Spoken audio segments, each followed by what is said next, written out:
Hi, I'm Jonathan Fields with Good Life Project Jam Sessions. Hanging out again with my friend Clay Hebert, from who's the founder of Spindos and crowdfundinghacks.com. And we're jamming on questions that you guys have sent in to us. So this is a particularly interesting one because this actually didn't come to me as a regular question. This came to me as me being heckled for the first time in my life giving a keynote to a room full of business owners. And I'm talking about risk, and I'm talking about how we pull back from risk when we become successful, and somebody from the back of the room screams, "Why are you telling this to us? We're not the people that you should be telling this to, because we're entrepreneurs. We're the founders and business owners. We're the cowboys and cowgirls and the risk takers." And I looked around the room and I said, number one, I was like, dude, you're heckling me. I'm giving a keynote. What's up with that? I basically said, do you guys all feel this way? And people were shaking their heads. And I said, there's a fascinating thing that happens. And that is that that there's a change in mindset that happens from when you're just starting something versus when you become more established and you've got something to lose. That can be devastating to what you're trying to grow. It's not just in entrepreneurship, it's in corporate innovation. It's in innovation in anything. I call it creator's recall. You probably have another name for it. But I'm curious whether you've seen this, because what I've seen is that we start out, we've got nothing to lose, right? You'll risk almost anything. Especially if you're a little earlier in life, because literally, not just in the business, but maybe you're not married, maybe you don't have kids, maybe you don't have a home or a mortgage. So you're like, all right, I'm just going to go. So you take all these risks, and you'll create on a different level, and you'll innovate, and you'll succeed, and then you build something where you're successful, right? And then all of a sudden, what you find is that now you've got something to lose: money, power, reputation, brand equity, and you stop doing the things that got you there, and that becomes devastating to what you're trying to build. I think it's really interesting because there's a lot of parallels between sort of the space that you're in, the creative, entrepreneur space, and then also the technology entrepreneur space.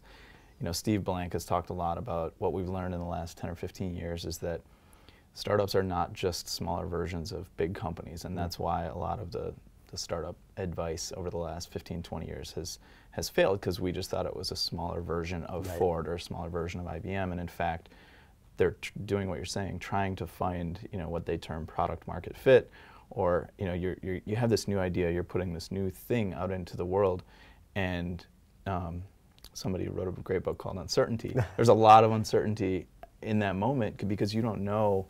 I was actually talking to an entrepreneur yesterday about a very specific, his idea is to put vending machines with alkalized water into places like Equinox and Whole Foods and sell that. And I was explaining to him, he wanted a business plan, he wanted this, he wanted that. I was explaining to him the difficulty in that business is not, you have to make the sale to Whole Foods and you have to do all this other stuff, but when someone walks by, we've been trained since we're in kindergarten that if it's a Fiji or Dasani bottle of water, it's worth $2. If it's dispensed out of a machine, it should be free. And I said, I don't think, you've got to spend a lot of money on education about alkalized water and the environment and plastic bottles to get someone to pay to then fill up their own container of water. So to your point about creativity, startups need to put something out of the world, and then they work hard to find that fit, to find that thing, and then it's about scaling and operationalizing, and it is less creative and less innovative. And I think you see that with big companies. It's impossible for an Accenture or an IBM to innovate when you're trying to further operationalize, right? You can't make things. And we should share also that you come out before you're, now you're a tech founder. But before that, you come out of the world of big consulting. Yeah, and so I you've seen this. I was kind of a Mac soul stuck in kind of a PC company. I had all these innovative ideas, and I was trying to bring that into the company, and they're really a factory of not widgets and car parts, but spreadsheets and methodologies, and it makes sense for them. I'm not begrudging how they run their business, but they need to be able to pick me up from this project and put me here, and therefore they need to basically have me be sort of robotic. And And it's a really interesting conundrum, because for any creative thing to scale, a Good Life project or anything else, in the beginning it is very new and you're trying to figure out what works and you're testing. We're both friends with Derek Halpern, and I was chatting with him about marketing one time, and I said, what do you think about this? He said, I don't think, I just test. Yeah. You know, and increasingly and I think that's one of the big things also. We can go off on a whole different Yeah. tangent there. Maybe we'll cover that in another jam Sure, section. sure. But I think testing is really important and growth is important. And what's interesting is this whole concept of creative recoil or innovation recoil. It's like Right. once you get to a certain level of stableness, okay, you need to build systems, you need to scale, and you need to operationalize, you know, to grow past a certain level. But at the same time, there's got to be this pendulum swing where, like, once you do that, if that's all you do, Yeah. you're busted, because you'll start to get incrementally smaller Right. growth, incrementally smaller returns on what you're doing, and then you've got the classic innovator's dilemma where Right. somebody smaller than you that now doesn't have all this infrastructure in place and isn't bound by it can destroy you because they start with a blank slate. So you've got to be willing to go to that place where now that you've succeeded, right? You've put in your sweat, you've suffered, you've taken the risk, you've gone through those sleepless nights, and you're past it, right? But now you've got a lot more to lose because you built something much bigger. You've got to be willing to go back to that place. Right.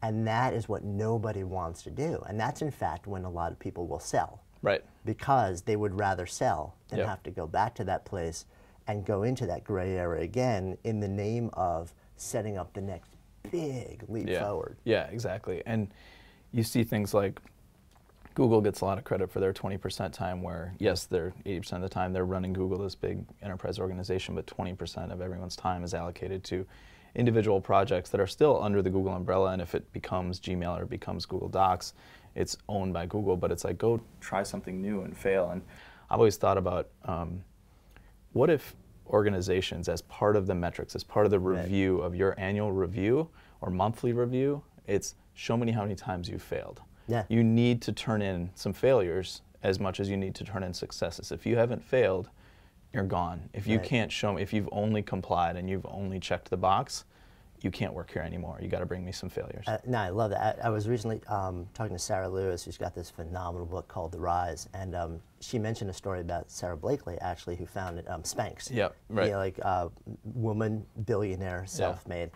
And she was mentioning that as a child, around the dinner table, every night the kids would come home, and the dad would ask all the kids, "What did you fail at today?" That's wonderful. I so love that. he set that up from the youngest age and say, like, failure is the fastest way to get to that next place, and it's so contrary to the mindset that all have, that we have, and it made me actually think about the conversations that we have around our dinner table. Yeah. But anyway, I think really interesting conversation. I think the takeaway here is that really, you know, no matter what you want to do, if you're trying to grow something beyond, you know, that first small window or that first, okay, it's kind of stable, it's kind of where it is, you will always need to go back to that place where you're taking the risk, where you've got to just completely start with a fresh slate in the name of becoming more innovative and more creative and moving everything to the next place. Any final thoughts on this? I think companies can figure out what's the minimum it takes to keep the lights on to do the thing, and then allocate more time to what you're talking about, more innovation, more creativity. Yeah, and by the way, let's expand this out beyond the world of entrepreneurship, just as we wrap here. This is a really important thing, I think, to do in life. You know, we talk about the big context of this is how do you live a good life, you know, exploring the boundaries and the tools and the resources, and that's really, this is about life. This is not just about entrepreneurship. This is about creating a business. This is about creating a body of work. This is about creating a relationship. Right. This is about creating health and vitality. You know, it's about accepting the fact that there's a cycle between innovation and burst, and then building and operationalizing, and then you've got to swing back to it, back and forth, and that's a lifelong process. It never ends. That's the good news and the bad news. Absolutely. So Jonathan Fields hanging out here today with Clay Hebert, signing off with the Good Life Project Jam Session.